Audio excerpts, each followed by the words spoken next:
On this week's episode of the WNP podcast, could there be 7 playoff teams between 2 divisions? Stay tuned.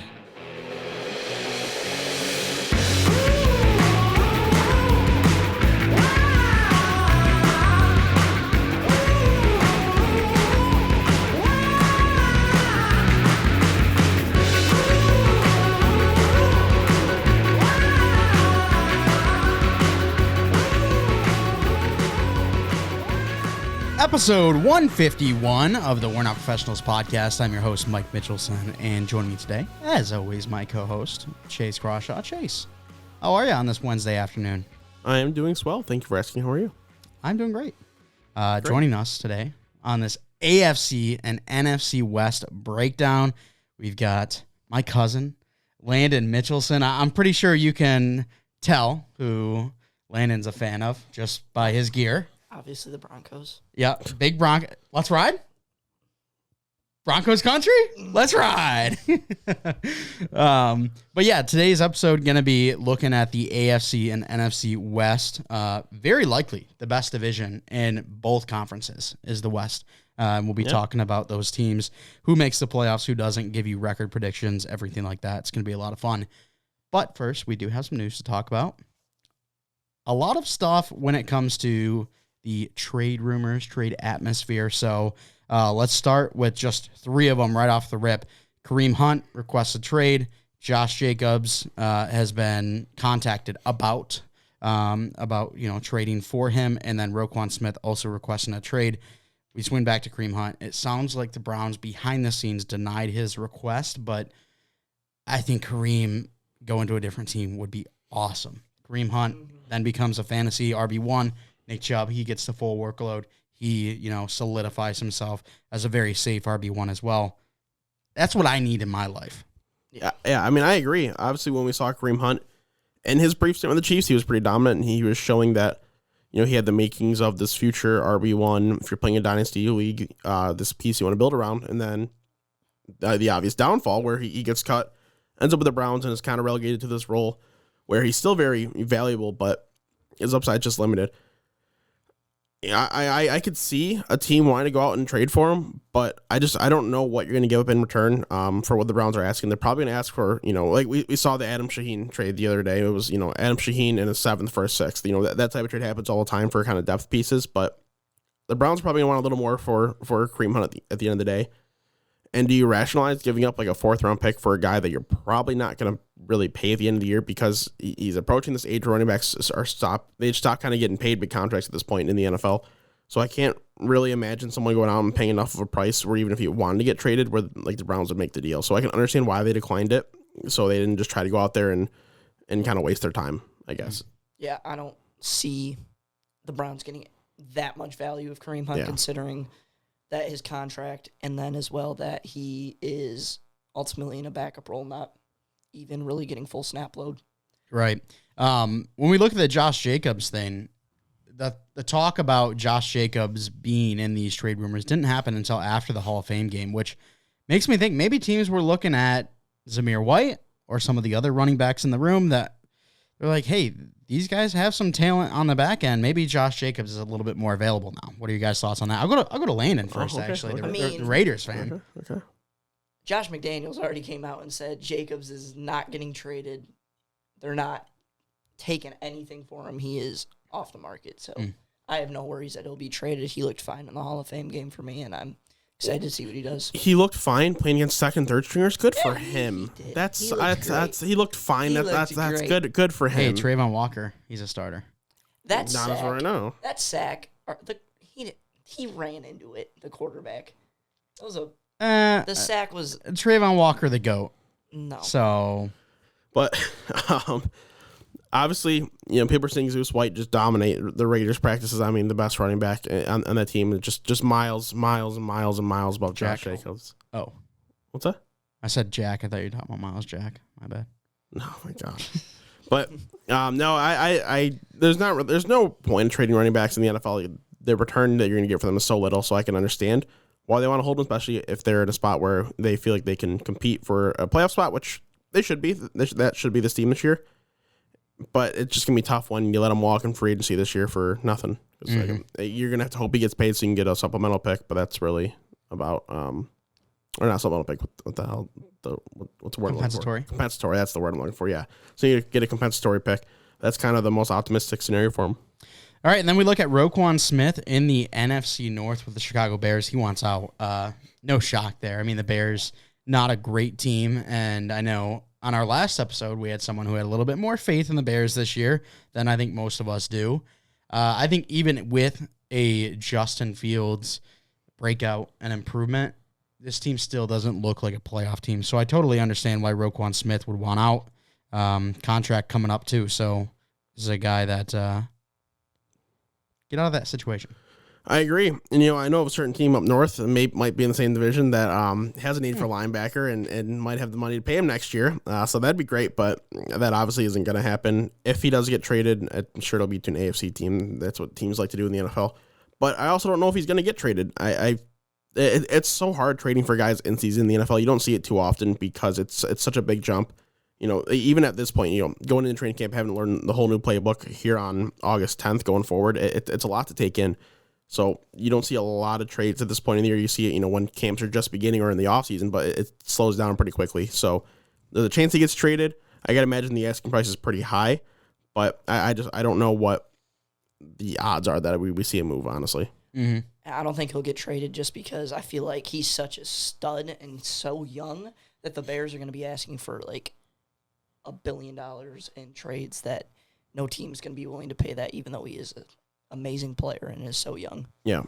One of my buddies at work said that they should trade him because he's not even the best running or linebacker on their team.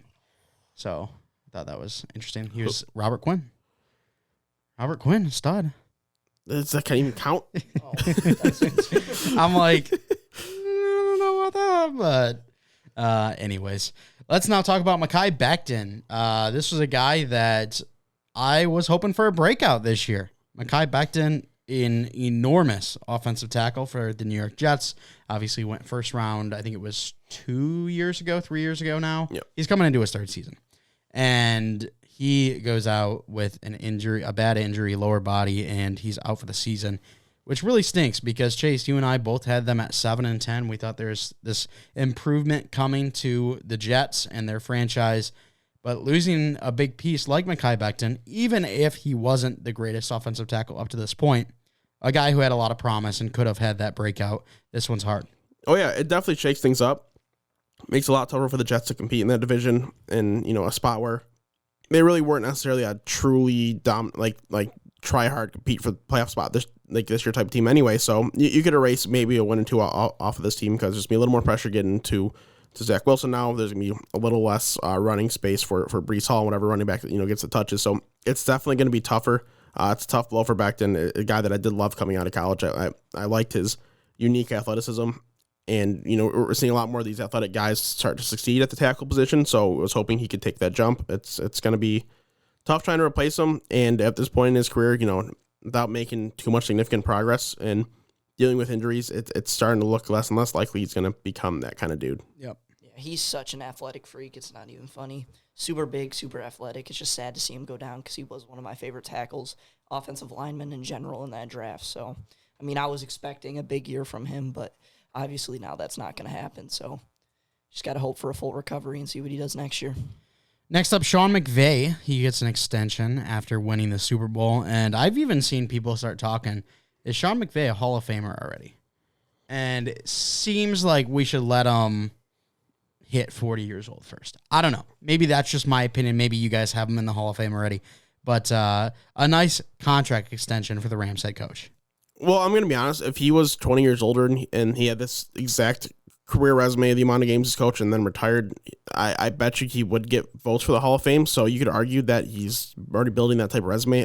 He's never been below 500 in his career, not even for a day. He won game one of his coaching career and has never had a losing record from that point going on. He's obviously been to 2 Super Bowls, won this last one with a very impressive season, impressive team, getting the new quarterback and doing very well. He's definitely a smart coach. He's definitely good at his job. I can understand wanting, to pause a little bit on the whole Hall of Fame thing, but he's definitely, he's well on his way there.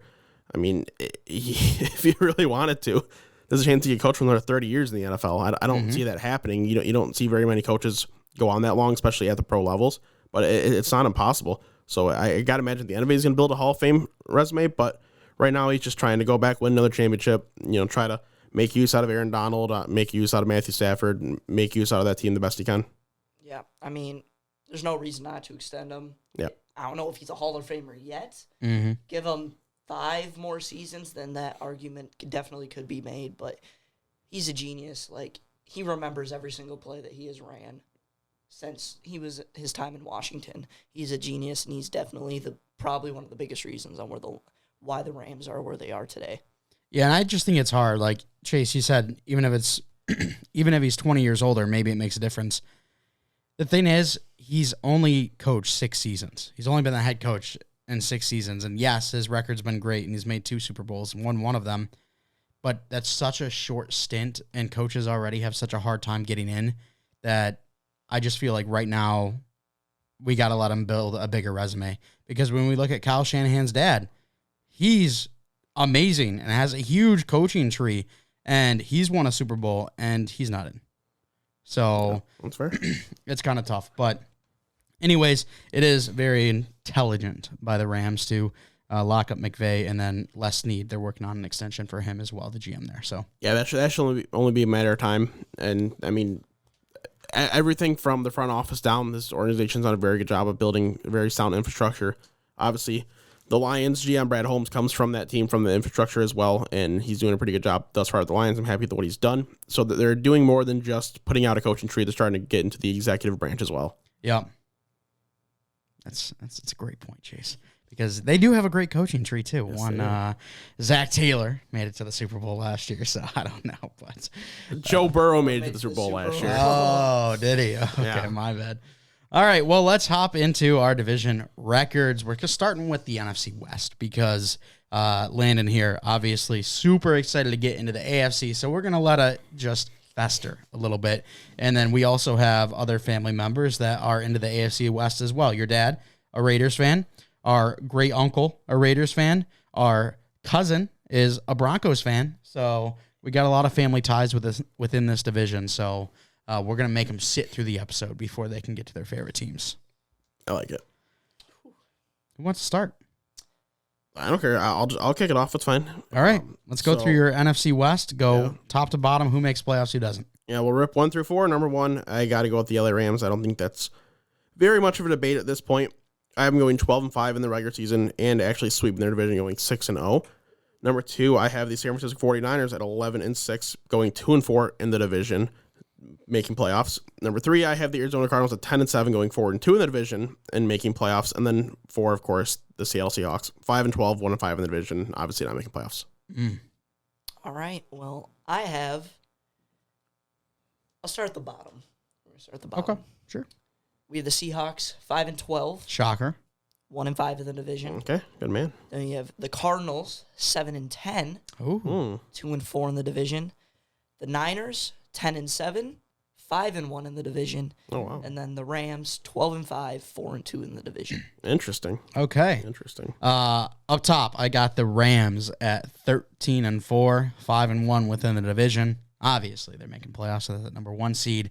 The San Francisco 49ers going to be 10-7, 2-4 in the division. The Arizona Coyotes, or not Coyotes. The Arizona Cardinals, 9-8, 3-3 in the division, and being the 8th team in the NFC. So they're the very first team out of the playoffs. And then you've got the Seattle Seahawks at 3-14, 2-4 in their division. Obviously don't make playoffs there. So we've got the same layout. It just comes different records, and Chase has the Cardinals in. I don't, and Landon is a little bit more down than even I am on the Cardinals. So we'll start with the Rams, though. That's the consistent top for all of us. We all have them being very good and taking the division. I mean, they lost some pieces like Odell, Von Miller, but they bring in Bobby Wagner. This team really has just stayed consistent overall. Allen Robinson for Robert Woods. That's a big one, too.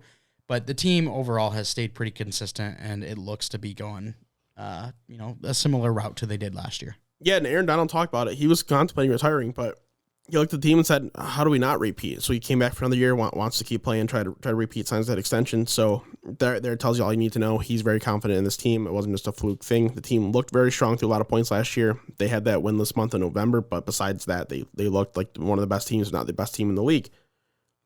I think my 12-5 is even, a bit more on the more pessimistic side. I could see a path where they can grab 13, 14 wins. I think 12 is more their floor, where I try to get teams a little more towards their ceiling, but I feel like 12 is kind of just where their floor is. 6-0 in the division is going to be tough, but I could just, I don't know, I just feel like it's going to happen. I could see that path, but I really just don't see any of the other teams. As much as I like the Niners, I have them going 11-6, as I talk about, I kind of protect teams at their ceiling. It's kind of where I have them at. I just think the Rams should pretty safely win this division. Yeah, no doubt. As we were talking about, Sean McVay's there, great coach. You have Stafford. You now have a fully healthy Cam Akers. Allen Robinson's back. Allen Robinson joined the team. You have Cooper Kupp, arguably the best receiver in the league. Defense is still strong. You lose pieces, but then you brought pieces back, like you said, and it's really just the same team with different players, in my opinion. Mm-hmm. Does Cam Akers have a good year this year? We saw, obviously, the Achilles last year, and he comes back, makes it to the playoffs. The playoff performance, not great by him through the whole stretch of the playoffs. Do we expect a fantasy viable season from Cam Akers? Do we think he can be, a top 18 running back, or are we shading him a little bit? I'm kind of avoiding. I thought he was a fine college prospect. Wasn't someone I loved, so I'm not like someone that's very anti-Cam Akers. So I'm avoiding. I'll pass on him in terms of fantasy. In terms of real life football, I don't think it matters if he's good or not. I mean, we saw last year the running game was just kind of by committee and was just at the end of the day fine. Was really nothing more than fine, and they still had the success that they did. So even if he is struggling, the team will be fine. Darrell Henderson's very capable. Number 2 can step into the number 1 if needed. I'm just going to be passing on him for fantasy drafts this year. Me as well. I mean, I see him as a guy who will get you 50, 60 yards, maybe a touchdown from every 4 games or something. Really not a fan of Cam Akers this year. I think I'm sitting in the same boat as you guys. So we'll see about that. But the Rams, I mean, such a consistent monster that there's no reason to not have them at number 1. Right. Let's not talk about the San Francisco 49ers. We all have them sitting at number 2. The big question about the 49ers is the quarterback situation. Obviously, that's the big change for them coming from last year. They had Jimmy Garoppolo. Jimmy Garoppolo still in the building, but Trey Lance is the guy coming in to camp. He's been getting all the first-team reps. And the question is, does the second-year quarterback, does the sophomore season look up for Trey Lance, or does he struggle a little bit and maybe the 49ers don't find their way back into the playoffs? That's the big question. We all have them in. So why is that? So I know people talk about, really this is Trey Lance's rookie season because it's first year starting. And I agree. I think it's how the NFL should be looked at is like if you don't play like really pretty much at all as like your true rookie year, then maybe you should, be considered a rookie going, into your second, third year or whatever. But people say like, he's going to go through those rookie hiccups. I mean, Patrick Mahomes' second year in the league, his rookie year was his most dominant season in the NFL, arguably. Like, he just looked like he was just that much better than everybody else. I'm not saying Trey Lance is going to be at that level, but to say that, he's only going to be 17 touchdowns, 18 interceptions because this is rookie year, like, I just don't think that's fair to automatically assume. I'm obviously a lot higher on Trey Lance's talent than a lot of people are. I think he's got very legitimate, 30 passing touchdown, anywhere from 10 to 15 picks is definitely possible. But combining that with his rushing upside, it should be a pretty lethal attack with a sturdy running back room, probably the most sturdy that, Shanahan's had so far with this team, honestly. I just think there's enough going on in that offensive group, and the defense is obviously just, it's very reliable. I think Nick Bosa's in for a hell of a year. I don't really see much of a path to them struggling. It's going to be harder in their division as I have them going 2-4. But when it comes to out-of-division play, they kind of just dominate. Yeah, I'm probably the biggest Trey Lance guy out of anyone here. Oh. Because a little Trey Lance off? Even though I have the 49ers at a lower record than you, I have been a gigantic Trey Lance fan ever since North Dakota State. We've even made a bet with Justin Fields and Trey Lance. Mm-hmm. The better. Looking pretty good for me. Is it? He hasn't played any games. So how's that looking good for you? What? Fields, not looking too great. He had Matt Nagy. Which I do, I want to comment on that. I don't know if you guys saw it or not. Just that just reminded me. I saw a tweet the other day. They were talking about, like, I don't know who they were interviewing for the Bears practice. It wasn't Justin Fields. It was someone else on the team last year, and talking about, it's great to see Justin out there moving around more. Last year we didn't work on any scramble plays in practice, so it's great to see him do that. So Smart. So, and then I know Brett Coleman quote tweet is like, "Excuse me, like how do you draft Justin Fields and not implement any scramble plays into your offense?" Mm-hmm. Like, just mind blowing. So he's in for a bigger year than what you're probably thinking.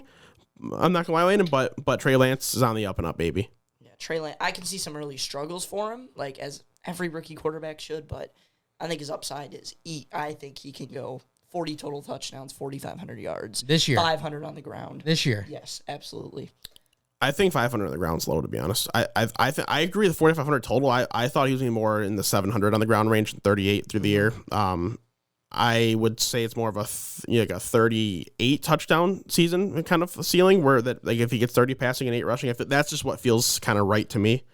And he's got the tools around him to have a lot of success. The offensive line is sturdy. He has Debo, he has Brandon Ayuk, he has George Kittle, rookie Danny Gray, someone that could make an impact. There's enough around him to have that success. It's just got to happen. See, I'm very much in the middle of you guys and then Chase, the situation you were talking about where people are like, it's his true rookie year, 17 touchdowns, 18 interceptions. I'm very much in the middle of that, and I've talked about it before on the show that I think Trey Lance, he is going to see the rookie struggles this year, but it's not going to be on the level of the Zach Wilsons and the Trevor Lawrences in their true first year. I think I mentioned a couple episodes ago that I could easily see Trey Lance doing 24-6 when it comes to touchdowns, 24 through the air, 6 on the ground. I don't really see him going over 30 total. Is it possible? Yeah. But I don't think that he's going to have this just monstrous season here in his, 4th, 5th, 6th game starting. So I need to give him a little bit more time. He's not a top 3 fantasy quarterback in my mind. He's not a top 5 fantasy quarterback in my mind. Is he a QB1? Yeah. But I think I got my expectations a little bit lower because we just haven't seen it at the next level. Have we seen sparks? Sure. Have we seen bad plays? Yeah. So I need to give it some time. Good. I do want to say quickly, I think that's why I have them at 10-7. If I had them higher, if I had more faith in them, or in Trey Lance, I should say, and think of him similar to you guys do, I think I could see him at the 12-win mark, because we saw what they did with Jimmy Garoppolo last year. I think Trey Lance's season going to be somewhat similar to Jimmy Garoppolo's when you look at the stat sheet, but he's just going to be more of an explosive player. And so even though he may have some struggles, I still have them at 10-7 because the team overall is just super talented. And, I do want to compare, not necessarily comparing Patrick Mahomes, but kind of bring up the same type of situation one more time real quick. And just say, Patrick Mahomes talked about, like, he didn't read defenses. Like, he didn't know how to read defense until, like, his, 3rd year in the NFL. So people are saying that Trey Lance, he makes questionable decisions. I can understand that sometimes, watching some of the plays. It's a little bit easier when you're playing FCS competition to get away with those more, questionable decisions, but still look dominant in his NFL action, had some good moments, some bad moments. As long as he watched Jimmy G kind of perform, and, Jimmy G is a good reader of the field, and it's a lot of dump offs, but he does read defense as well. If he understood that a little bit, I think he's going to be just fine. And if he doesn't finish as a QB1 in fantasy, that means he had a catastrophic year, because the rushing upside just being so built in. If a quarterback like this doesn't finish as a QB1 playing every game, then it was just like an all-time bad season for him. So he should be QB1 safely. Yeah.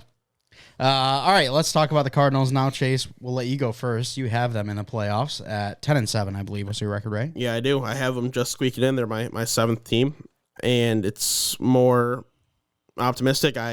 If I see one team in this division, getting more losses than wins, than more loss than they currently have, I guess that's how I should phrase it. It's the Cardinals. Being a little optimistic, I do like Kyler Murray's talent enough.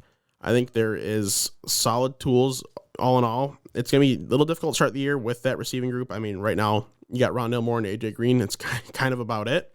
It's going to be unique to see how that all works out. I could very well see a case where they end up in that 7-win range, but I can't see them any lower than that.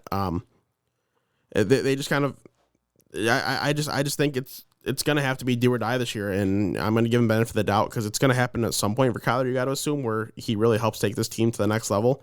He gets this big contract, hopefully he can sub up and perform to the plate that way. It's kind of what I'm assuming. But if it doesn't happen, then it's really, really, really time for Cliff Kingsbury to go, which probably was even time, already that has passed. So it's just kind of me putting faith in this is really their last chance to prove that he deserves his job and that Kyler is an elite quarterback. Now, Landon, you have them at 7-10, the only one here with them having a negative record. Why is that? I don't like Cliff Kingsbury, and I don't like Kyler Murray. Okay. Kyler Murray, he's a fine quarterback, but when I see him on field, there's so many times on film where he rushes the ball when he has a receiver open down the field. So he needs to get chemistry with his team. He needs to be able to put the ball downfield when someone's open, and he can't always rely on his legs. And he does have some problems with his decision-making. And obviously, they want him doing more off the field with the film, when they had the contract stipulation, but did they take it away? Yeah, they did take it away, so it doesn't matter anymore. But they obviously had some concerns there. So with me, it's mostly Kyler Murray, but again, Cliff Kingsbury had a stacked roster last year and was knocked out in the wild card. I think it's so funny that they put that in there, and then it became such a distraction that they had to take it out. But to be fair, you got to do what's ever best for your team. Yeah, if it's a distraction to the community, keep it in there. And once it's in there, you can't take it out. You can't exactly. back away from that. You have to embrace what you did, because then they got clowned on even more for actually taking it out. You just got to leave it in there. So I do have the Cardinals at 9-8, the first team to miss the playoffs, and this one's a little bit hard for me because we know the Cardinals are a very talented team in the first half of the season. Once we get to the second half, they just totally implode. And then every year Kyler's been there, the team's improved and Kyler's improved. So when we go back to 2019, they're 5-10-1. When we go back to 2020, they were 8-8, and then last year they were 11-6. So it would make, based on history. By the way, they tied the Lions that year. They did. That's true. Based on history, they should, be better again this year, but I don't know. I don't really see it. I'm not a believer in James Conner. I think you guys know that. And then when it comes to the wide receiver room, DeAndre Hopkins suspended. Rondell Moore hasn't really broken out yet. They lost Christian Kirk. AJ Green is aging. Like, there's so Hollywood. I don't see him as but a true number one, though. He's probably there's a good chance he misses a couple games as well. Yeah, because of the injury, so that's gonna slow things down. So just the offense as a whole has kind of taken a step back in my eyes, and then they lose Chandler Jones. They lost Chase Edmonds. They lost Jordan Phillips, a defensive lineman for him. So they just didn't really bring anyone in, and I feel like as a whole the team's starting in a bit of a stranglehold. So they kind of got to find their way out of that, and then we know how bad they are down the stretch. Cliff Kingsbury just kind of loses it, and they start playing poorly, in the month of December and even November. So that's why I got them at 9-8. I think they're still a good team. They're still a talented team. They're going to be competitive with everyone, but they're just out of the playoffs. Yeah, their defense is looking rough. I mean, you look at their corners, not good. Hey, I did see that the Cardinals are planning on putting Isaiah Simmons in a role for him to shine, a true linebacking role for him to shine, which a little weird to do it in his third season and not give him that, in his first two. But maybe Isaiah Simmons has a little bit of a breakout. But then, J.J. Watt, probably the most prominent name on the team. Yeah, Buda Baker. He's a little bit older. And, is J.J. Watt the same J.J. Watt? No, but. No, he's still impactful. And I like the linebacking core enough with Isaiah Simmons. And now getting the opportunity. Xavier Collins, I think, is going to have a better second year. I can understand the concerns. The defensive backs, Buda Baker should have a good role for that safety, and Byron Murphy as your more kind of nickel back. It's nothing wrong with that, but it definitely there's enough holes where I could see it being exploited, but there's also enough upside where I could see it working out. So that's why I think the 10-7 is just it's very much attainable, but there's a path where things could go south. All right, fantasy guys, how about this? Zach Ertz is getting a lot of praise on being a top 6, top 8 tight end for this upcoming season. Does Trey McBride getting selected in the second round change your perspective on that, or are you still a Zach Ertz guy? Absolutely, because You don't draft a guy in the second round and not give him playing time. I mean, that's just a waste of a pick then. Well, they won the Super Bowl. So it's okay. Yeah. They're fine. That's we're talking about Sean McVay compared to Cliff Kingsbury. Yeah. I mean, you don't draft a guy in the second round and he doesn't really play. So I definitely think that Zach Ertz will begin some competition and begin some reps taken away throughout the season for sure. Yeah, McBride's gonna get in the field. Don't get me wrong, but early in the year, even if McBride, if they play like 2 tight end sets, you're gonna have both those guys out there because you're not gonna have D Hops. You're probably not gonna have Hollywood, so you don't really want to go with anyone other than Rondale and AJ Green. Even when Hollywood comes back, maybe you want to sparingly play Rondale, or you want to sparingly play AJ Green. So you're gonna have a lot more 2 tight end sets. McBride's gonna see the field, but I still feel like Ertz is just gonna be the kind of default trusted to target to at least start the year. I would expect him having a hot start and then kind of slowing down once the team's kind of fully back. All right, let's not talk about the Seahawks.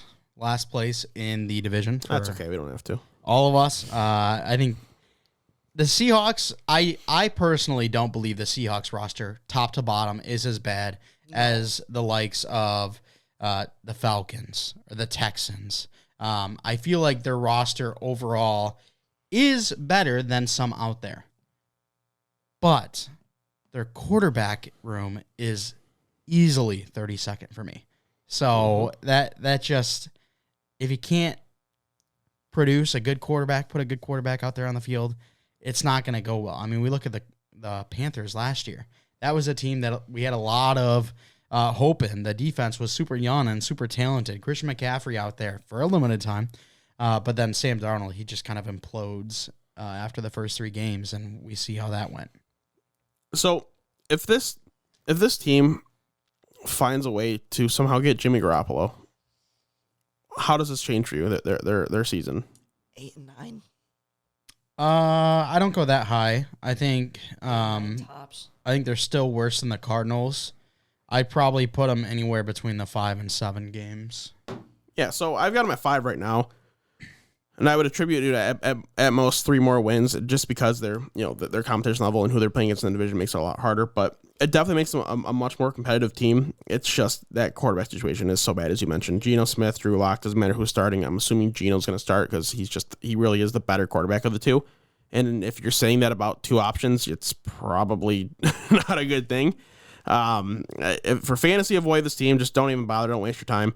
I don't think there's really much to be had here. I feel for Seahawks fans right now, I lied. I actually don't feel bad for you because you had success in the past. But to watch it, being like a Red Wings fan, watching your team go from success to just sucking, that's kind of what you're going to see here at the Seahawks. So I can feel you and relate to you in that aspect. But really, the only hope there is to hope that some younger guys, like Kenneth Walker, Boye Mafe, those guys can get on the field and show that they are, maybe the future of the NFL.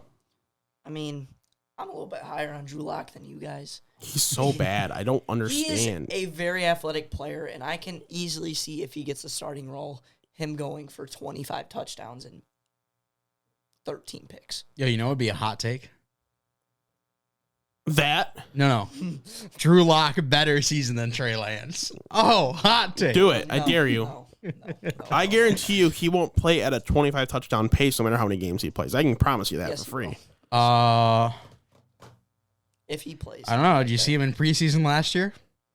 Yeah, and then you see him in the regular season when everyone started hyping him up when he broke 200 yards twice in his 5-game span. Like, oh, he's down. He's going to have a breakout year. He just threw for 180 yards 3 times. What do you mean he's going to have a breakout year? He doesn't look good doing it.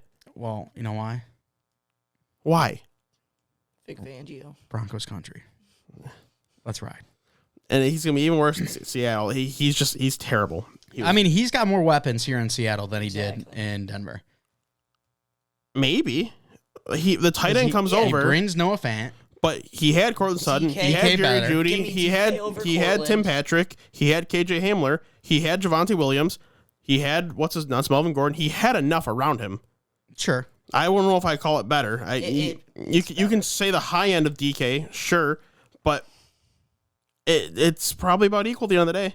Like your wide receiver 3 being Freddie Swain, your running backs, Rashad Penny and Kenneth Walker. I like, but you hate Rashad Penny. You love Rashad. I mean, numbers don't lie. You said he got a starting role, and I looked at it, or like true workhorse load, I looked at it. He was a starter for like 6 games, and he only had 20 carries twice. Yeah. They were a bad team. So not a workhorse. They had to throw the ball. No, I just think Seahawks, bad. Drew Lock, bad. Even worse. I am actually a little bit interested because Drew Lock does have those intangibles of big arm and athleticism that it's one of those where you kind of want to turn it on, and you're either going to get a great film or you're going to want to burn the film. So I think that's why it is a little bit intriguing with him because, similar to Josh Allen in his first year, you were super intrigued by him. Do not compare those two ever again. What the hell is wrong with you? I said in his first year. He was not good in his first year. Don't ever put them in the same sentence. I just did. Josh Allen, Drew Lock. Yeah, Josh Allen, Drew Lock. You're a horrible person for doing that. They have the athleticism. They have the big arm. They make mistakes. And that's something that is super exciting to watch on screen, even if it leads to the Seahawks just being absolutely horrendous, which it probably will. And even trying to call him super athletic, I'm trying to look at his rushing numbers for Drew Lock. Mm-hmm. I mean, his season where he started 13 games, that was in 2020. He only had 44 attempts, 160 yards, and 3 touchdowns. That's not enough athleticism to the numbers. He's got the athleticism. He just likes to read the field. He's not skittish like Josh Allen is. He likes to try to read the field, like but he Murray. Can't read the field. He doesn't rush every time he gets outside the pocket. Dude, I don't understand why anyone thinks this guy's any good as an NFL quarterback. It's there's no more upside for him. You've seen everything he's going to give you, and it's not been good. He's going to beat Geno Smith. That's for sure. He's not going to. Yes, he is. He's just not going to. I can promise you that. Better than Goff. Oh, what? Anything you want to bet on that? That's the easiest money I'll ever make in my life. Where are we going, fantasy wise? Like fantasy points? I don't care. Whatever number he wants, unless it's interceptions. I'll go touchdowns. Okay. Total touchdowns. Give me anything you want to wager on. If you want me to go, total touchdowns. The loser has to go when you turn 18. The loser has to go streaking. Or the loser has to pay out $6 trillion. I don't care because I'm not going to lose. So whatever you want to bet, go ahead. Total touchdowns, I guarantee you, Drew. Okay. All right. Sounds good. Deal made. Okay. All right. Let's go to the AFC West now, where we can make some more bets because we've got the Raiders and Broncos country. Let's ride. We also have 2 other teams that don't really matter. But start off with Chase. We'll go with you first. Chiefs, number 1, 12-5. Yeah, you lose Tyreek Hill. I understand that's tough, but you're still bringing in Juju, who I think is still underrated. Travis Kelce is obviously a premier tight end in the league. And at the end of the day, you look at the Chiefs rosters that have had success, and they weren't even really that strong rosters. It was just Patrick Mahomes really elevating the team around him. So I don't think we're going to see too much of a change. So 12-5, 4-2 in the division, obviously making the playoffs. Second, I've got the LA Chargers, 12-5, 3-3 in the division, finishing second because of that division record. But a team that's on the up and up. I don't know what you're laughing about over there, Giggly. But I clearly in a playoff spot. Number 3, the Denver Broncos go 10-7, 3-3, making a playoff spot as well. I am. If there's a team I think flops in this division, it's the Broncos. But right now, I'm gonna put a little more faith in Russ Wilson being allowed to call his offense because, from all accounts, it sounds like Nathaniel Hackett's gonna say, Russ, just actually call what you want. To actually let Russ cook instead of Pete Carroll's let Russ prepare dinner, then I'll throw it away and we can go get fast food later. So hopefully he actually gets that opportunity, and I'm gonna give him a little more faith for that one. Then the Raiders, all the way down 4th in the division at 9-8, 2-4 in the division, being the last team out of playoffs. All right, at number Go 1, ahead. the Las Vegas Raiders. I'm joking. Thank you. Number 1 is the Chiefs. I mean, sure you lose Tyreek, but as you said, you have Andy Reid, you have Pat Mahomes, you have Juju. Your offensive line's solid. You're still going to score touchdowns. You're still going to beat teams. I mean, you're the Chiefs. You're not going to lose. Second, we have the Las Vegas Raiders. I think we have the best weapons out of anyone in this division, no doubt. The offensive line is weak, and I think that we have the best team chemistry out of anyone, and I feel like we can pull it together in the tough times where I think that these other teams cannot. They got the best team chemistry of the guy that I played with 7 years ago. We got such great chemistry. Yeah, we're great. We're awesome. We had great chemistry last year. Yeah, I think there is argument with the best weapons thing, too, because the Chargers have really good weapons. But I see your point. With Devontae Adams, Darren Waller is the best tight end, outside of Travis Kelce. But Way better than the Chargers and the Broncos tight end situation. You have three solid running backs: Jacobs, Zeus, and Kenyon Drake. And calm down on Zeus. Yeah, you've got one great running back in Zeus. You've got one nice complimentary back in Kenny Drake. Then you have Josh Jacobs, who's just wasting roster space. But I mean, Hunter Renfrow, really good player. Excited to see him. But sorry, continue. Who was your third? I had Raiders at 3-3 in the division. Then my third is the Chargers, 9-8 at 3-3 in the division. Yeah. 6 games in the division. That adds up. Math. 3-3 in the division. I don't like Brandon Staley at all. It looks like understandable. He does not look like he is involved with the players. He does not look like he has great chemistry with the players. He doesn't look like he talks to the players. And when it comes to decision making, I don't think it's good at all. Like, you come to that 4th and 1 on their own 20-yard line, they miss it. Partially a big reason why the Raiders won that game, and then he expects the Raiders just to tie with them. Like, you got to go for the win. I do not like them, but they do have the best offensive line, and in the offseason, they improved the defense a lot, but I don't really think they improved the offense that much. You had one offensive signing, that was Chase Daniel, so really don't think that was a big improvement. Then number 4 is the Denver Broncos at 9-8, 2-4 in the division. Going back to that conversation we had a little bit ago, I think Russell Wilson had a better offense in Seattle than he does in Denver. And he still couldn't get it done. Strongly disagree.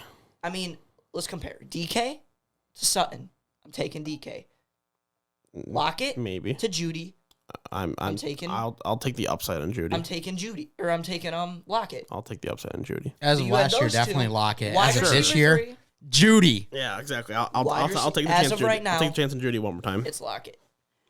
And then your wide receiver 3, the Broncos have that, but that's 2-1 in the wide receivers. You have a great running back room, as do the Broncos, but you take the Broncos tight end, so now the Seahawks have the better tight end, and the Broncos had a better tight end when they weren't there, but then, how am I saying? Now it's flip side. I know what you're trying to say. Mm-hmm. I know what you're trying to say. You're that. Noah Fant makes the move over to the Broncos. It's not like you're getting the upgraded tight end. Exactly. It's not like you're just moving on from the Gerald Everett, Will Disleys of the world to Noah Fant. I get what you're saying. Mm-hmm. The big difference in my mind, and the Broncos don't have... The offensive line similar. I was going to say, the Broncos don't have a world-class offensive line, but the Seahawks line has been atrocious for years. Yeah. The Broncos offensive line is just better because the Seahawks have... maybe the worst one in the league. So it's hard. The Broncos could have the 30th ranked offensive line and still be better than the Seahawks. Like significantly better because like the drop offs like that bad, and that the running backs really do make enough of differences. As much as Rashad Penny was useful last year, Chris Carson, when he was able to stay healthy on the field, he was a great player. But Javonte and Melvin Gordon, like they don't even compare. The tools are just so much better in Denver. I'm sorry, they're not. All right, here we go. My turn. This is something I never thought I would do. I'm setting a precedent.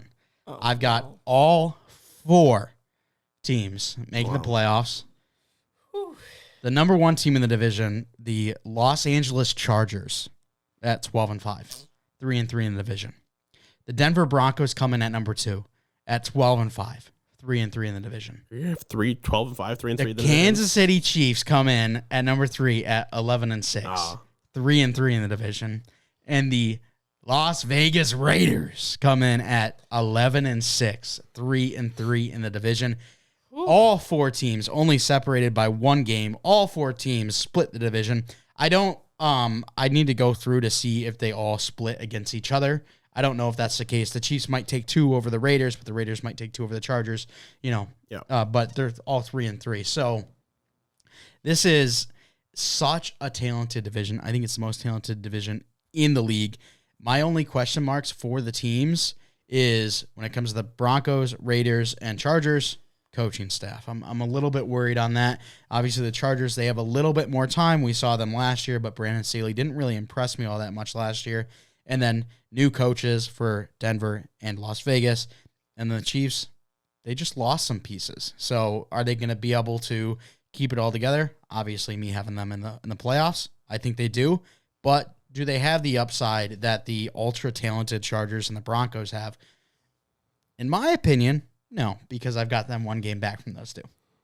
See, my problem here with 4 playoff teams from the same division is there's about 0 room for error. Everything has to go almost exactly according to plan in order for that to happen. Like if there's one stray loss in there, that automatically doesn't happen. You have to split your division and then go dominate outside your division, and that's hard. No matter how good 4 teams might be, it's really hard to count on because the NFL there is enough randomness, there is enough variance where one of these teams is bound to lose a game or 2 that they just shouldn't lose, and one of these teams might win a game or 2 that they shouldn't have won.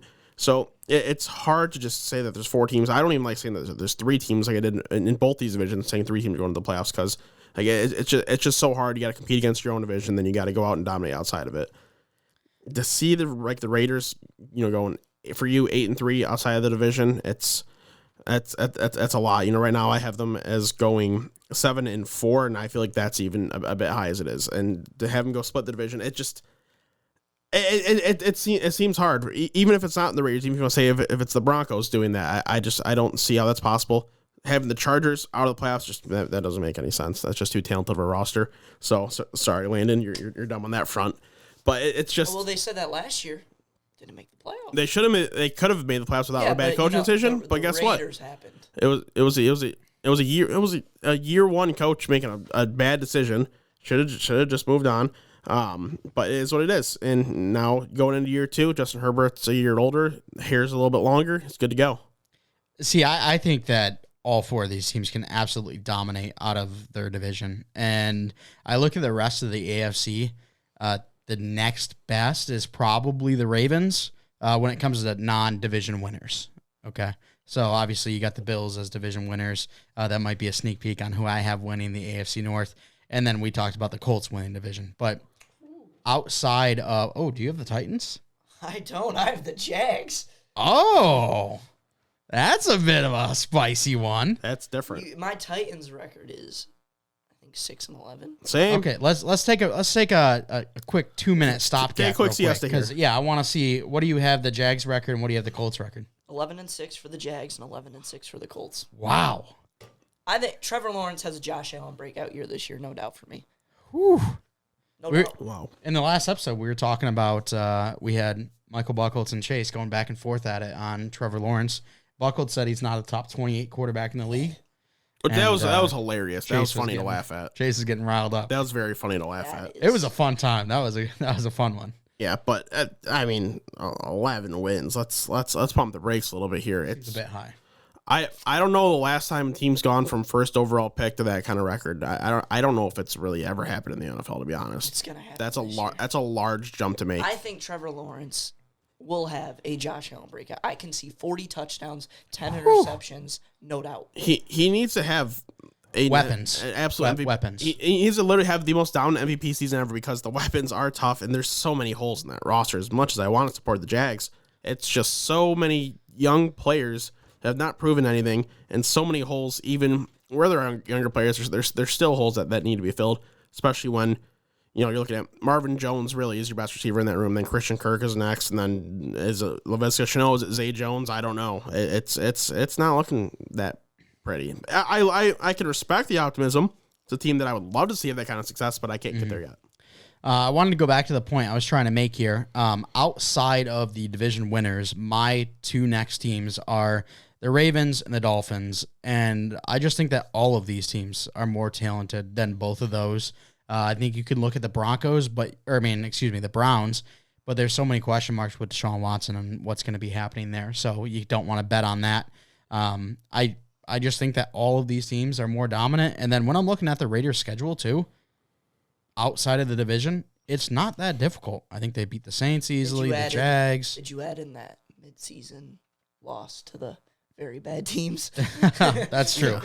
It's just a different team, though. It's a different team, Landon. I think that if I'm going to be honest, the one team I could see dropping out of the playoffs, I would have to say the Raiders. I'm sorry. I'm just not a believer in Josh McDaniels. So we've seen, some struggles from him before. He came back to New England, and now he's getting another shot. So will he be able to take advantage of it? We'll see. I think the one nice thing is Derek Carr is awesome. Like, he's a guy that can really he can coach the team himself. He's the best locker room quarterback out of all these quarterbacks. out of these quarterbacks, I think that's fine to say. I think that he has the room easily, and even if the coach loses some of his teammates, he's going to bring them back in and get it going. So that's why I have them in. But I guess we need to like go in a little bit deeper with these teams, kind of. Yeah? Yeah. So I guess we'll start with the Chiefs because you guys both have them at number 1. Sounds good. I mean, kind of how I set off the rip when I was talking about my standings, my records. It's Patrick Mahomes. He's really the deciding factor here. And you've got a nice offensive line. Creed Humphrey had a great rookie season last year. He's a great center in the league. And there's enough weapons in terms of, like the Jujus and Mecole Hardman, MVSs. Those guys are, especially Hardman and MVS, those guys are fine. Where Juju, I think, has a chance to really break out, become elite again. We'll see what Sky Moore does as a rookie. And then Travis Kelce, of course, elite tight end, arguably the best one in the game. We'll see what happens with the running back position, but the defense, I think, is actually in a pretty good spot. I like Willie Gay, George Karlaftis. I know you're a huge fan, Mike. Yoris. Yeah, so he's got a chance to really make a good impact this year. Trent McDuffie is going to get some playing time pretty early on. Leo Chenal should see see the field too. In an already solid linebacker core with Nick Bolton as well, who I forgot to mention. There's enough here. Well, Jarius Sneed doesn't get enough credit either. There's enough here where the team really should not have too much of an issue competing. I do got to say, L'Jarius Sneed looked really good against Jamar Chase last year. I mean, it was mainly Ward that was covering him, but the few times Sneed did go on, Chase got burned a little bit. But who doesn't get burned by Jamar Chase, right? Yeah. Am I right? Like by the way, if he can have that season again, like if he can prove that like this ridiculous season of like 8 touchdowns at 20, 30 plus yards, or the hell it was, if he can just like do that again, and that just becomes him his whole career, then he's going to go down as the best wide receiver of all time. I'm not going to lie. He's so filthy. He would, if he does that season again next year, he'll be my number 1 receiver. But I just can't have him there yet, considering Davante Adams has done that 5 seasons in a row. Here's my question for you. As a Raiders diehard, I want you to take a, true perspective on this. I'd like, try not to let your bias get in there, but are you worried at all that Davante Adams might not be as phenomenal as he was with Denver? And even if it's, wide receiver 1 down to wide receiver 5, that's still a difference. Or do you think that him and Derek Carr are still going to be amazing and Davante Adams is still going to be the best wide receiver in the league? I can see a drop, but that's not just because Davante is going to be worse. It's just that the Raiders have so many weapons around him to spread the ball around. Okay. He's not going to receive the workload that the workload with Green Bay. He was hyper targeting Green Bay because who else you can throw the ball to? Like, let's be honest.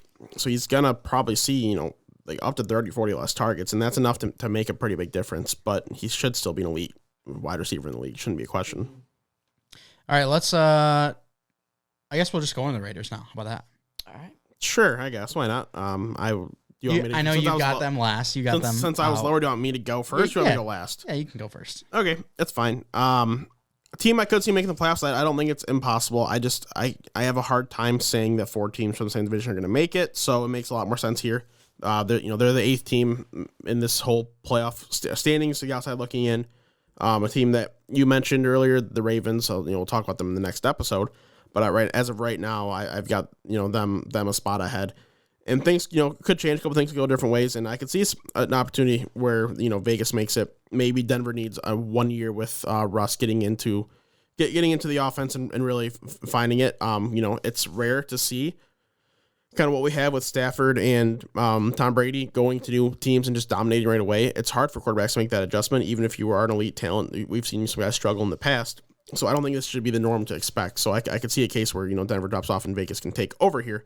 But it's just, as a whole, when I'm looking at the upside of the quarterbacks and I'm looking at the upside of the offense and defense as a whole, it's just too hard for me to put them above the other teams. Not that they're a bad roster. It's just, I just think it's going to be too much of a deficit to overcome in your own division. I think the Raiders can beat any team in the league. Like, I haven't beaten the Rams. Oh, okay. But then we can lose to any team in the league because that's where I have. They will lose to the Steelers. You know that, right? No, they won't. They absolutely will. Steelers stink. Who's their starting quarterback? That's exactly why they'll lose. Mason Rudolph. That's exactly why they'll lose to the Steelers. Because they have no business. Kenny Pickett. Kenny Pickett's not even going to be dressed week 1. He's the third string. You have them losing to the Jags. Is and that the what I Saints, see? and I have them losing. Well, to the Seahawks. he has the Jags jagging off this year. Remember, going 11-6. I have them losing to the Seahawks too. See, they're going to lose one of those games. Absolutely. And the Saints, Jags, and Seahawks, I have losses. But then at the end of the year, we get hot. Beat the Rams, beat the Pats, beat the Steelers, beat the Niners, lose to the Chiefs last week. Well, that's funny because I haven't beaten the Chiefs last week. You do have them? Beating the Chiefs, yeah. Yeah. The Chiefs will have the division locked up, so it doesn't matter. I have them beating the Chiefs week 5, Monday Night Football. Yeah, reversed. Mahomes isn't losing Monday Night Football. Derek Carr ain't losing Monday Night Football. Oh. We'll see. My perspective on the Raiders is they were 10-7 last year. They made the playoffs last year. Their team only got better. Like, they brought in Devontae Adams, brought in Chandler Jones.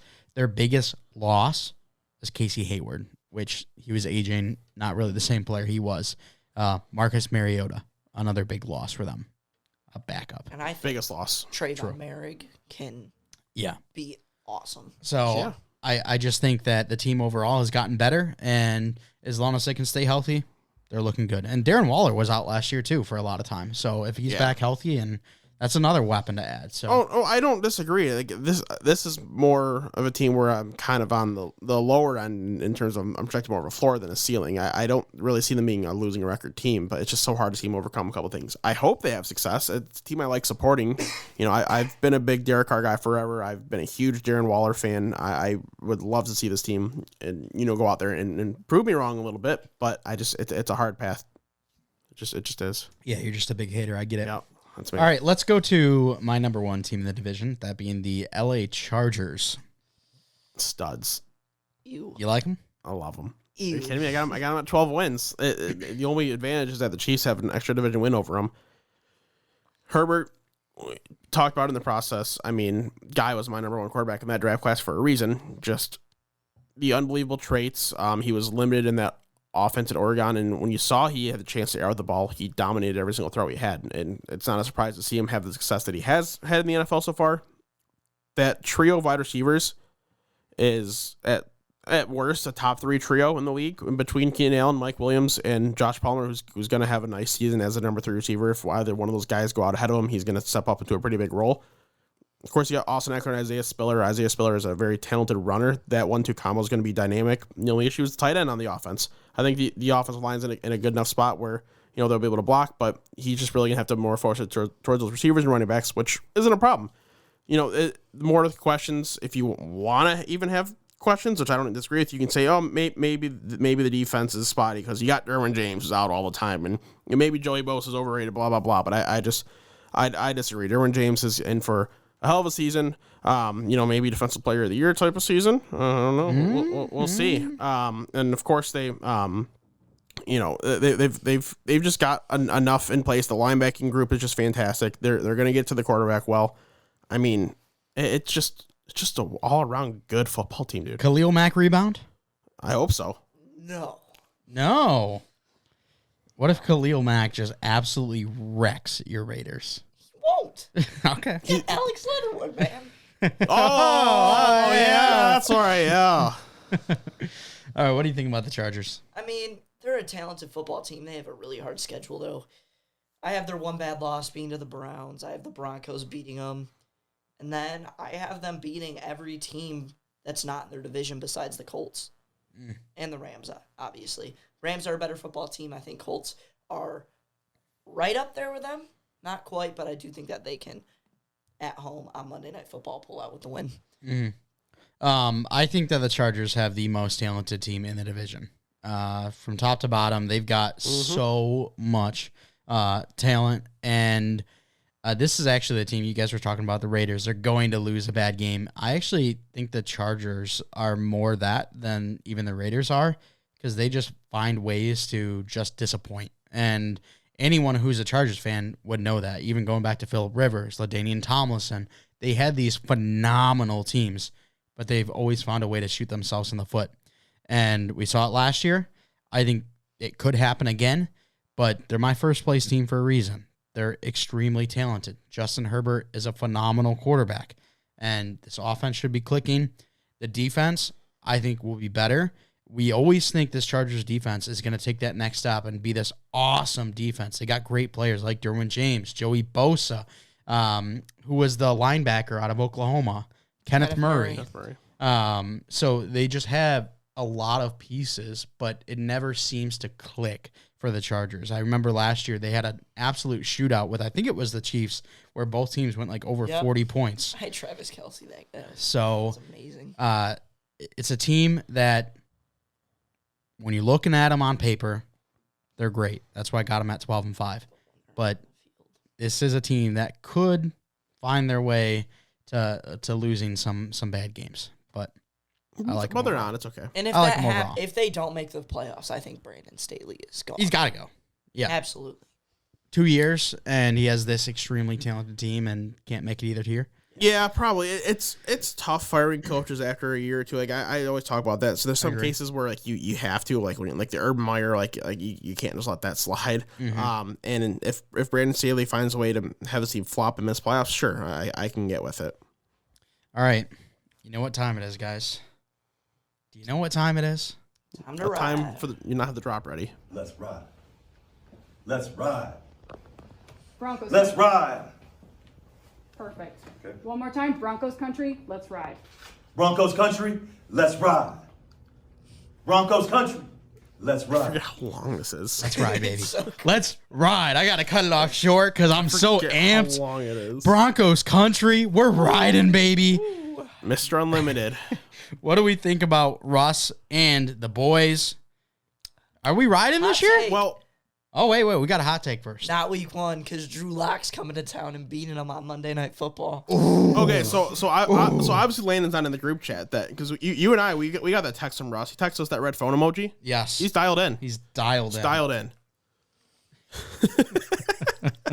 No, they are going to pump the Seahawks week 1. No. They give me the alternative lines of them winning by like 16.5. I'll take the over. There you go. I'll take the 31-10 spread. Seahawks. It's- Seahawks will destroy them. 31-10. Wow. Again, we'll talk ramifications of a bet after this, so that's fine.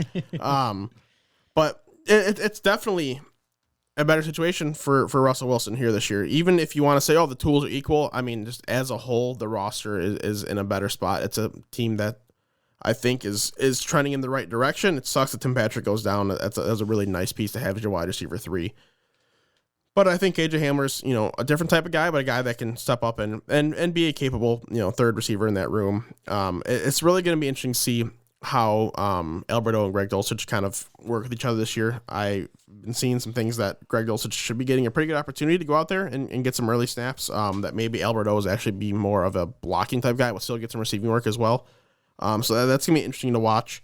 And then, of course, everyone is all in on Javonte this year in terms of fantasy, thinking a big breakout's going to happen. And if it does, I mean, that just adds even more to this offense with how dynamic it could be. And then talking about this defense, Justin Simmons, he's back. He's a stud. Pat Surtain, going into year 2, is going to be one of the top cornerbacks in the league this year after he already was a very dominant Well, one who's last year. behind him? Who's behind him? What do you mean? No one. What do you mean? You're Who's saying going up- behind CB1. Yeah. Oh, You go in, sure. okay, Surtain's covering Devontae. I mean, Who's covering Renfro? Ronald Darby's fine. Who's covering Renfro? I mean, I guess that'd be. That's a hard job. I mean, it'd be interesting to see who they throw on him. But regardless, the D line is solid. I like Jose Jewell a lot as a linebacker too. I think he's a bit of an underrated type of guy.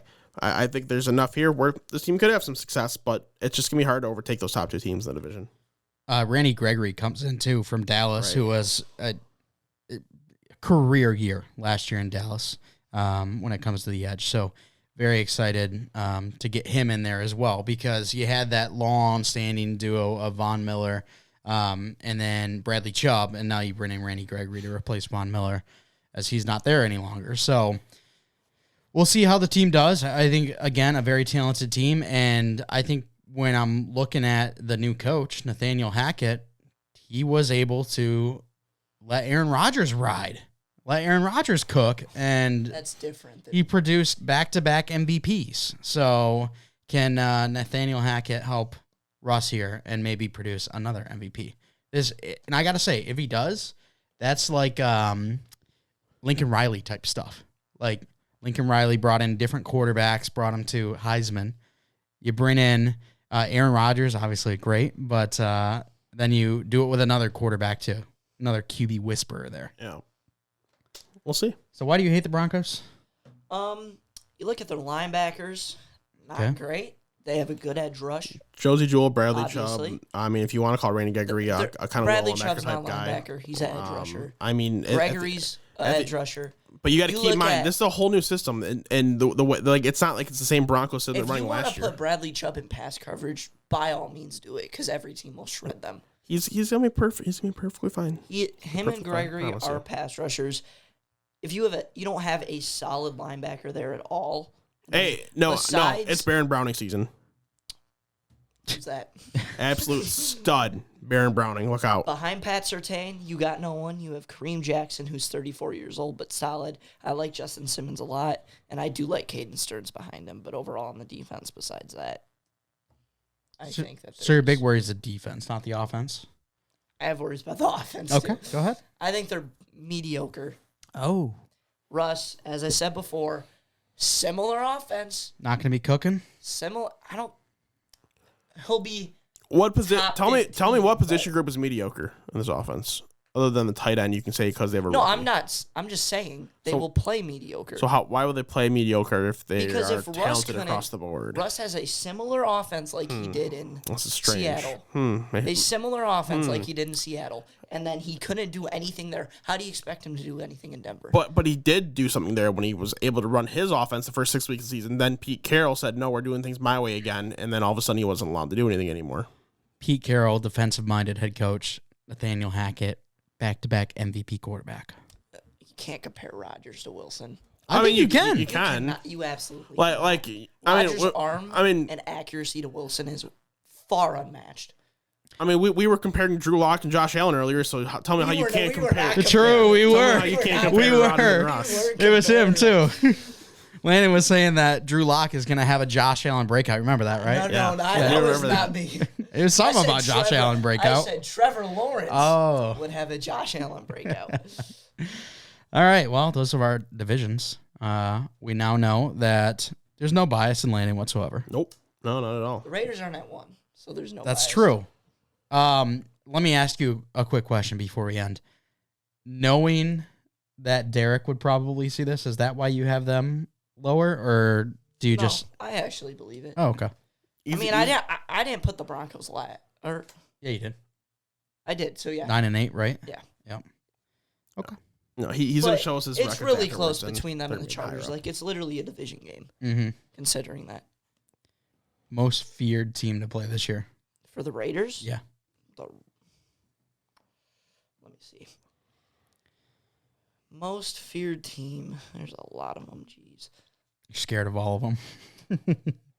I'm scared of the frickin' Seahawks because it is a midseason crisis for the Raiders. I'd go with the Rams. Even though I think we can beat them, I'd go with the Rams. Okay. I do have the Seahawks beating the Raiders looking at this. Oh my gosh. The teams I have beating the Raiders outside of the division, the Cardinals, the Colts, I have the Cardinals. and the Rams. I have the Raiders beating the Colts, but I have the Cardinals beating them, and then I have the Raiders beating the Rams. Seahawks, the Rams, and the Steelers, baby. It's going to happen. Yuck. It's going to happen. I'm excited to see what you have for the Steelers record, though. So we'll get to that I can in tell you mine. the Okay, next that- show. Yeah. Feel I free. have Well, let's hear what you have so we for can. the Steelers 8 and 9. Someone's optimistic. 5-12 for the Browns. I'm considering that Deshaun is not playing at all. Okay, Yeah, That is- I'm really hoping we get some news on that before That our is next show. like I agree. that is why they're at 5 and 12. Gotcha. Okay, well, that's going to do it for the show. I want to thank you so much for coming out and giving it a listen. If you want to stay up to date with all that we do, you can follow us on Twitter at WNP Sports Pod. That's again on Twitter at WNP Sports Pod. If you are listening on YouTube, if you could please give us a like, comment, subscribe. We'd really appreciate it. Down in the description will be links for our other stuff, that being our Twitter, Facebook, Instagram, TikTok. We'll also put Landon's links down there in the description as well, so make sure to check him out. And then make sure to hit the bell to turn on notifications. Down in the comments, let us know what you have for your records, Chase. I was closing out the tabs and I had my Drew Lock stats page still up. Just saw him just laughing. You know what's funny? Drew Lock has a 59 career completion percentage. He has a 25 to 20 touchdown interception ratio. So you're saying he's going to throw his career touchdowns this year while cutting his interceptions in half while also not being above 60 completion percentage in his career? Yes. You're silly. I'm not. We'll see. We'll see. And if you are listening on a podcast platform, if you could please give us a 5-star rating and a follow, we would really appreciate it. I want to thank you so much for coming out and giving us a listen. And as always, we're not professionals.